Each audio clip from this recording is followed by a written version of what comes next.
An English writer once wrote a story about a janitor at St. Peter's Church in London.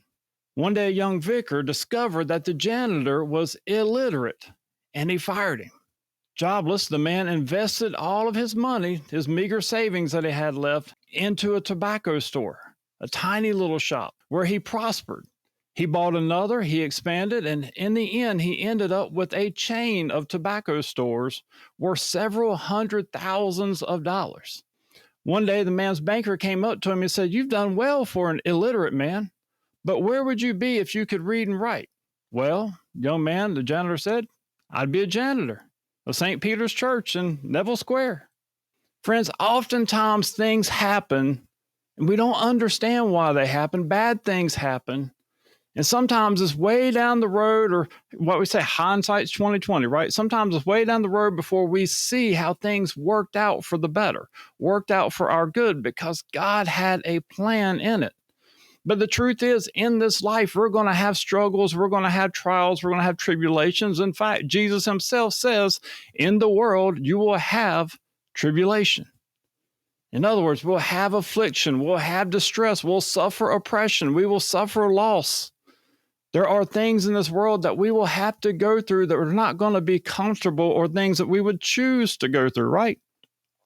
But in that same text, Jesus tells us, he says, "Have peace, take heart, because I've overcome the world." Well, today we're going to explore this concept of God's sovereignty and the idea of God being in control, but not being controlling. So I'll get to unwrap all this, explain this as we go on. But what we mean when we talk about his sovereignty, he is king, he is master, he is ruler, he is creator of all things. His supreme authority and control is over all things. Nothing happens without his allowing it or his making it happen. But I do want you to hear this, and I'm going to repeat it a few times today. God is a God in control, but not of control. You see, when it comes to us as humans, as his creation, he's in control of all of our lives, but he does not specifically control our lives. Again, we'll dive into that a little bit further as we continue to go, but what I want you to get through today's message is that we can trust his sovereignty, his control. It's the foundation of our trust and hope is found in his sovereignty, that he is ruling everything, that he has control of everything. And this should bring us a wealth of comfort. In fact, Jeremiah 29:11, some of you may know this text, tells us, it says, "For I know the plans I have for you, declares the Lord. Plans for welfare and not for evil, to give you a future and a hope." Now, maybe you're real familiar with that. And maybe you, like I've done myself, hey, he was speaking to a specific people at that time. It doesn't mean that he's talking to us.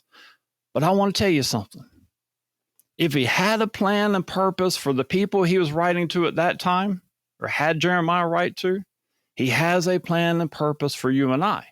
But the background of that story is more of interest to us, because he was actually writing to the Israelites, to the Jewish people that had been exiled from their home. The Babylonians had come in and they had ransacked Jerusalem and the area, and they had taken all of the Jews, or most of the Jews, out of the land, took them back to Babylon, and was going to keep them there. In fact, Jeremiah doesn't write this letter until after 10 years of them being exiled. And while he had been waiting, these other so-called prophets were going around and telling them, "Oh, God's going to take us back to our land. Don't worry, he's going to get us there," all that good stuff. But then Jeremiah comes up and he tells them, he says, God is going to get us out of this land, but he's going to do so in 70 years. We're going to have to live here in this place for 70 years. So he encourages them to, number one, to make the best of the situation, to go ahead and start building and start marrying and start doing the things that you would have done at home, because you're going to be here for a while. And so he encouraged them to settle down. And then he gave them this word from Jeremiah to know that God has a hope and a future and a purpose for his people. So again, here we see this sovereignty, God's control of the situation in action. He allowed what happened to the Jewish people to happen to them. He allowed the Babylonians to come in and wipe them out, take them out of their nation and take them back to a land they were not familiar with. But he did not control their response to the situation. He used Jeremiah to speak encouragement to them. But that was ultimately their choice to receive that encouragement, to live in that encouragement, to take hold of that hope and that promise for themselves. God was offering hope to them in that situation, but it was up to them to accept it. It was up to them to go ahead and make the best of the situation that they were left with. Because here's the thing, the promise, the hope that they were looking forward to or that Jeremiah was bringing to them was way off. It was 70 years later. So they had to hang on through those tough times, through those questioning times, through the pain, through the trial, but knowing God had a plan and a purpose. And then if we look at the Bible, one of my favorite all-time scripture, or not scriptures, but all-time stories of the Bible is Joseph. You may have heard me say this 100 times since I've been doing these videos and doing these teachings. But Joseph's story, he's one of the 12 tribes of Israel. He was one of the brothers, and he wasn't the youngest brother. He was younger, but he wasn't the youngest brother. But at the age of 17, he has this dream. Actually, I think he has the dream twice. And he sees this grain bowing to him. And the idea here, he goes and tells his brothers about the dream. And the brothers understand that the dream was telling, or that he was telling his brothers that one day they were going to bow to him, that they were going to serve him. And so imagine this, again, we're going back to the sibling and the sibling rivalry here and the picking on of each other. Imagine your brother or sister coming to you and telling you one day that they're going to rule over you. You're going to bow to them. Needless to say, it didn't go over very well for Joseph, as it probably wouldn't go over very well for us either, right?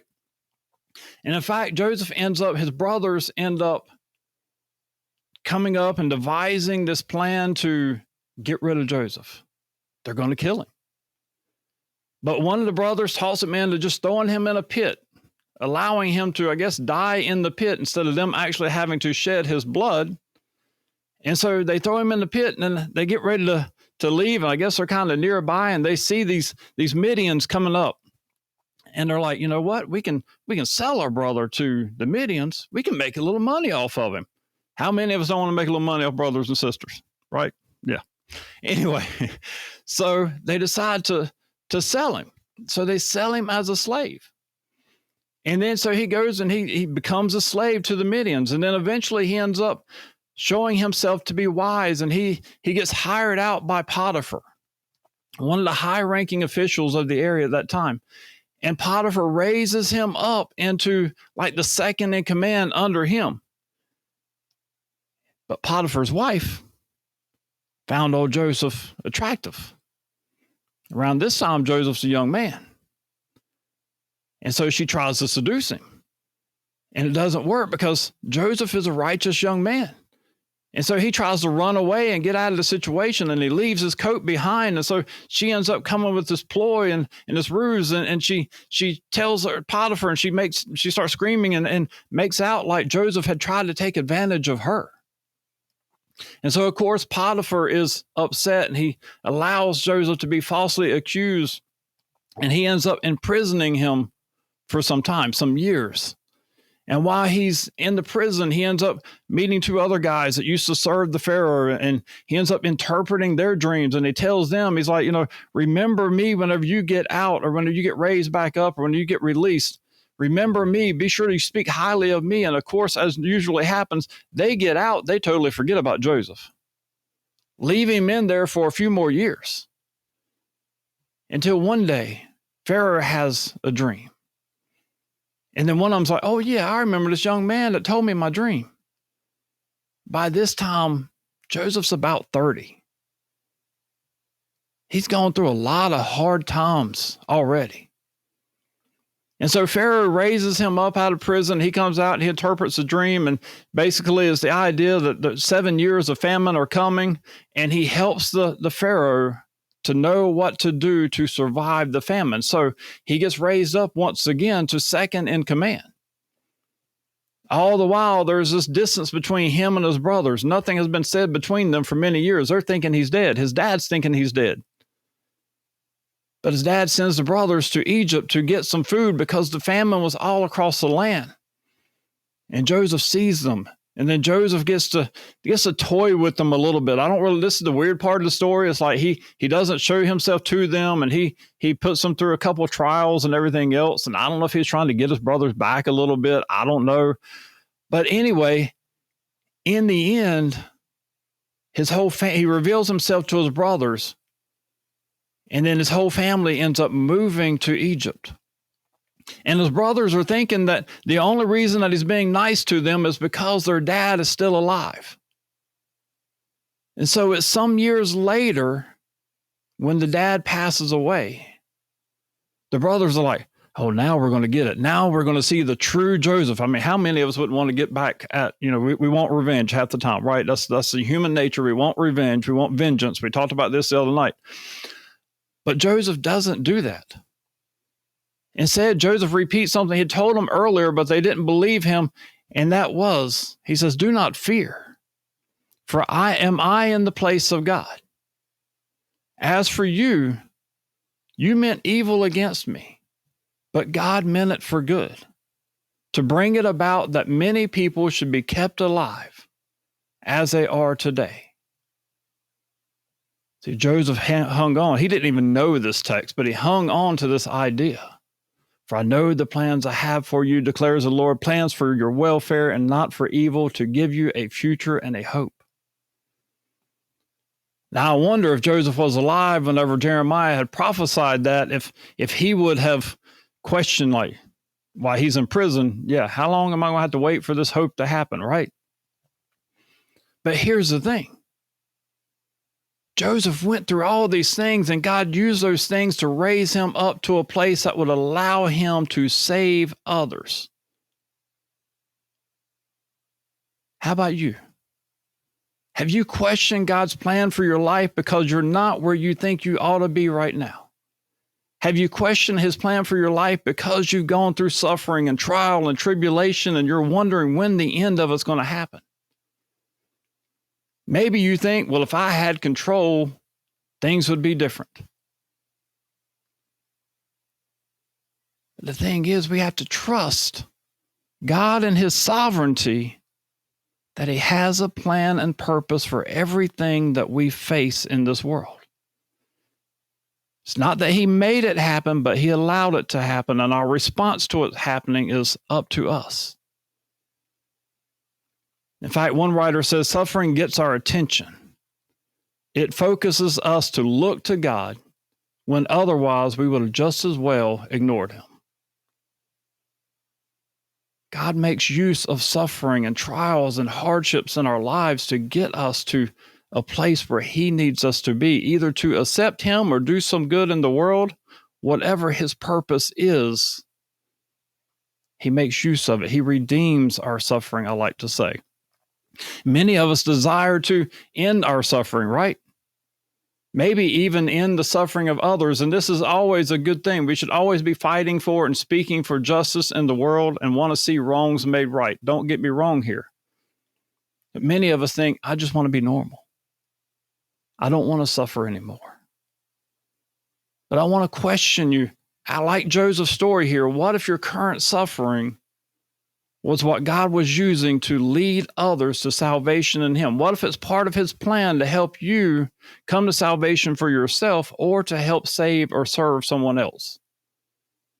If you knew that was the end of it, would you be thankful? Would you be thankful for God's sovereignty in the situation? And again, I want us to remember, God is a God in control, but not of control.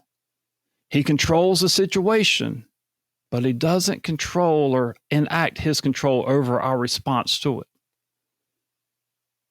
Joseph continued to live righteously. He continued to seek God's will while he was in prison. He continued to do right until God raised him up to where he wanted him to be. We have this idea of our control sometimes being better than God's control. Listen to this little illustration. A man found a cocoon of the emperor moth and took it home to watch it emerge. One day, a small opening appeared, and for several hours the moth struggled but couldn't seem to force its body past a certain point. Deciding that something was wrong, the man took scissors and snipped the remaining bit of the cocoon. The moth then emerged easily, its body large and swollen, the wings small and shriveled. He expected that in a few hours the wings would spread out in their natural beauty, but they did not. Instead of developing into a creature free to fly, the moth spent its life dragging around a swollen body and shriveled wings. The constricting cocoon and the struggle necessary to pass through the tiny opening are God's way of forcing fluid from the body into the wings. The merciful snip was, in reality, cruel. Sometimes the struggle is exactly what we need.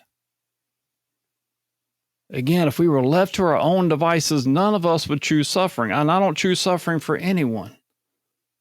But sometimes the trials and tribulations that we face in this life, God uses to develop us into the people He needs us to be. We have to relinquish our control or our desire for control and instead embrace God's plan for our life. Because often it's the struggle of life that helps us to value it. Stephen Hawking, when he found out that he had ALS, at first, like all of us would be, he was shocked. But then as he began to think about his life and the 2 years or so that he might have left, he chose to face it positively, saying this: when one's expectations are reduced to zero, one really appreciates everything that one does have. See, he knew his life was about to be over here soon. And now, instead of seeking the other things that life could give, now he was finding happiness and joy in the things that he already had. Stated another way, contentment in life is determined in part by what a person anticipates by it. James Dobson writes, to a man like Hawking who thought he would soon quickly die, everything takes on meaning. A sunrise or a walk in a park or the laughter of children. Suddenly, each small pleasure becomes precious. By contrast, those who believe life owes them a free ride are often discontent with its finest gifts.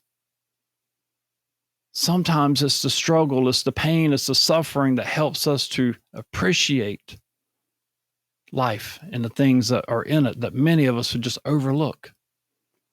And knowing that God is sovereignly in control of our situations or our circumstances should help us to accept the harder parts of life, because we can trust that He has a plan and a purpose for our struggle. Romans 8:28 tells us, and we know that in all things God works for the good of those who love Him, who have been called according to His purpose. This brings me to another great example. The man that wrote this, the Apostle Paul, wrote many things from prison. He suffered a lot of different trials and tribulations throughout his life. Here's some of the things that he wrote. I want you to know, brothers, that what has happened to me really has served to advance the gospel. For it has been granted to you that for the sake of Christ you should not only believe in Him, but also suffer for His sake. For the sake of Christ, then, I am content with weaknesses, insults, hardships, persecutions, and calamities, for when I am weak, I am strong. For I consider that the sufferings of this present time are not worth comparing to the glory that is to be revealed to us. And we rejoice in our sufferings, knowing that suffering produces endurance, and endurance produces character, and character produces hope. Paul suffered a lot. The situations that God allowed him to go through were difficult, but he chose to continue being used by God in his situation. He made the best of every situation, and I love that in that Philippians 1:2 verse. All things that have happened to me has happened or has really served to advance the gospel. It was his time in prison that he wrote some of his best letters. It was his time in prison that he was able to continue to encourage other believers in the world in their trials, in their tribulations. But as we go through these things, can we trust God? You know, that's what it comes down to when we start thinking about his sovereignty. Can we trust that he is going to see us through to reach to whatever purpose he has for us? Isaiah 46, verse 10 tells us, says, my counsel shall stand, and I will accomplish my purpose. Because he is a God in control and full and sovereignly in control of all things, we can trust him with our lives here on earth, no matter what suffering, what trials, what tribulations we face. He allows us to go through some things. He controls those things. He controls the environments that we are in. God is a God in control, but not of control. He doesn't force us to respond any particular way.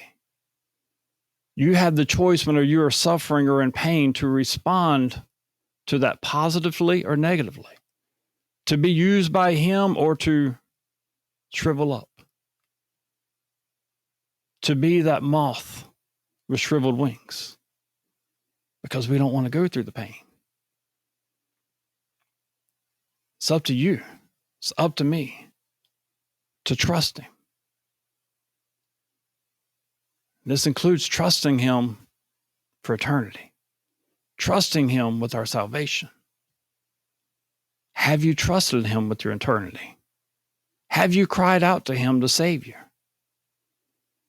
So if you're listening to me right now, he has allowed you, put you in this situation to where you could hear this word, to where you could hear the gospel presented, to where you could hear that he is a God in control and is putting you in a place to hear the gospel right now.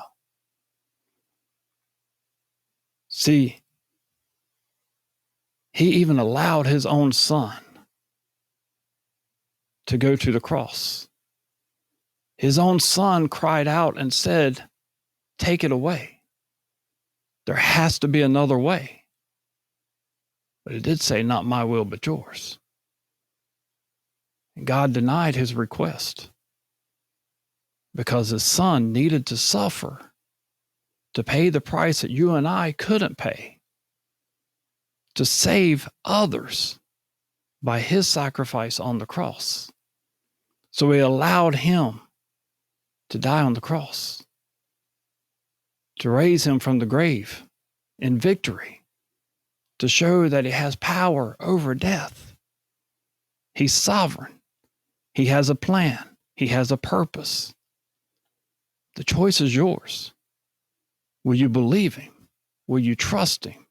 Will you give him your life? Will you receive the gift that he's offering to you? The gift of salvation. Friends, the choice is yours. Let us pray.